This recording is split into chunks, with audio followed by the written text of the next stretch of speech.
आज कथा का भी विश्राम दिवस है। अब 8 दिनों में बहुत कुछ जाना, बहुत कुछ सीखा, भगवान के स्वरूप के बारे में, भगवान के बारे में जाना। देखिए, आप कथा सुनते हैं तो ऐसा होता है कि जब आप कथा सुन रहे होते हैं तो कुछ बातें दिमाग में बैठ जाती हैं। यदि आप ध्यान से कथा सुनते हैं तो कुछ बातें मन में बैठ जाती हैं, कुछ प्रसंग आपको याद रह जाते हैं। तो कोशिश कीजिए कि आपको जो भी आपने कथा सुनी है, आपको उसमें से जो कुछ भी याद है उसके बारे में आप सोचते रहें, विचार करते रहें, उस पर आप चिंतन करते रहें। और कथा में महाराज बहुत सारी अच्छी अच्छी बातें सिखाई जाती हैं, बहुत कुछ अच्छा बताया जाता है। तो कोशिश कीजिए, आज के समय में व्यक्ति बहुत व्यस्त है, कहने में अच्छा लगता है कि आप हर अच्छाई अपनाओ, लेकिन इतना समय किसी के पास नहीं और इतना अच्छा कोई नहीं है कि वो हर अच्छाई को अपनाए। तो कोशिश कीजिएगा कि जब आप आज यहाँ से कथा सुन करके जाएं तो एक अच्छाई यहाँ से लेकर के जाएं। और हर व्यक्ति में बुराई है, कोई ऐसा व्यक्ति नहीं है जिसमें बुराई ना हो, कुछ ना कुछ बुराई हर व्यक्ति में है। तो हर व्यक्ति अपने अनुसार जानता है कि उसमें क्या बुराई है। तो कोशिश कीजिए कि आज एक बुराई आप यहाँ पर उपस्थित समस्त देवी देवताओं के चरणों में अर्पित करके जाएं। क्योंकि हमने श्रवण भी किया था कि जितने समय कोई कथा होती है, अनुष्ठान होता है, यज्ञ इत्यादि होता है, कहा जाता है कि उतने समय के लिए वहां पर देवी देवताओं का वास होता है। तो इसलिए आज आप जब यहाँ से कथा सुनकर के अपने घर की ओर जाएं तो एक अच्छाई यहाँ से लेकर के जाएं और एक बुराई यहाँ पर उपस्थित समस्त देवी देवताओं के चरणों में छोड़ करके जाएं, तो आपका कथा सुनना सफल कहलाएगा। क्योंकि देखिए, आज के समय में व्यक्ति धन कमाने में व्यस्त है, बस कैसे ना कैसे धन कमाना है, धन मान प्रतिष्ठा सम्मान, व्यक्ति इसमें लगा हुआ है। लेकिन हम ये भूल चुके हैं कि धन के साथ साथ धर्म भी उतना ही जरूरी है। धन कमाइए, ठीक है, धन कमाना अच्छी बात है, बिना उसके कोई व्यक्ति रह भी नहीं सकता।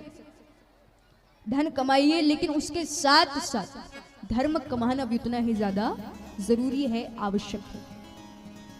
जितना जरूरी धन है उतना ही जरूरी धर्म भी है।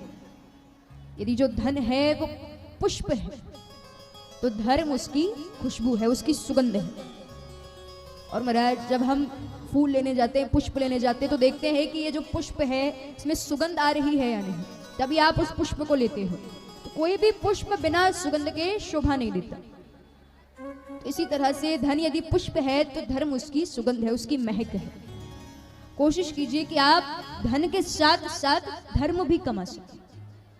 क्योंकि देखिए, सबसे श्रेष्ठ बुद्धि मनुष्य के पास होती है, सबसे श्रेष्ठ बुद्धि भगवान ने मनुष्य को दी है। हमें सब पता है सही क्या है, गलत क्या है, कब क्या करना चाहिए, कब क्या नहीं करना चाहिए, लेकिन फिर भी हम गलत काम करते हैं, मांसाहार करते हैं, मदिरा पान करते हैं। तो महाराज जब सबसे श्रेष्ठ बुद्धि मिली है, ये मनुष्य योनि मिली है, तो इसका सदुपयोग कीजिए। लेकिन व्यक्ति आजकल इस बुद्धि का दुरुपयोग कर रहा है, इसलिए कोशिश कीजिए कि आप इस बुद्धि का सही तरह से उपयोग कर सके, सही जगह पर इसको लगा सके। जितना हो सकता है उतना इस बुद्धि को भगवान के चरणों में लगाइए, भगवान की भक्ति कीजिए, पूजा पाठ कीजिए। क्योंकि यदि एक बार आप भगवान की शरण में आ गए फिर आप कभी कुछ गलत नहीं कर सकते। क्योंकि देखिए, जब भोजन बनाया जाता है, यदि उस भोजन को भगवान के सामने रख देते हैं तो वो प्रसाद बन जाता है। यदि जो पानी है वो भगवान के स्पर्श में आ जाता है तो वो चरणामृत बन जाता है। तो इसी तरह से यदि आप अपने जीवन में कोई भी काम करेंगे भगवान का नाम लेकर के, तो वो काम कभी गलत नहीं होगा। इसलिए जीवन में हमेशा एक बात याद रखिए, जो हो रहा है भगवान को उसके लिए धन्यवाद दो, कि इससे बुरा भी कुछ हो सकता था लेकिन भगवान ने इतने पे रोक दिया। तो महाराज कोशिश करो कि आप भगवान के चरणों से प्रेम कर सको। तो आइए सभी मिलकर के प्रार्थना करते हैं कि भगवान अपने चरणों में यूं ही लगाए रखना। तेरे चरण कमल में श्याम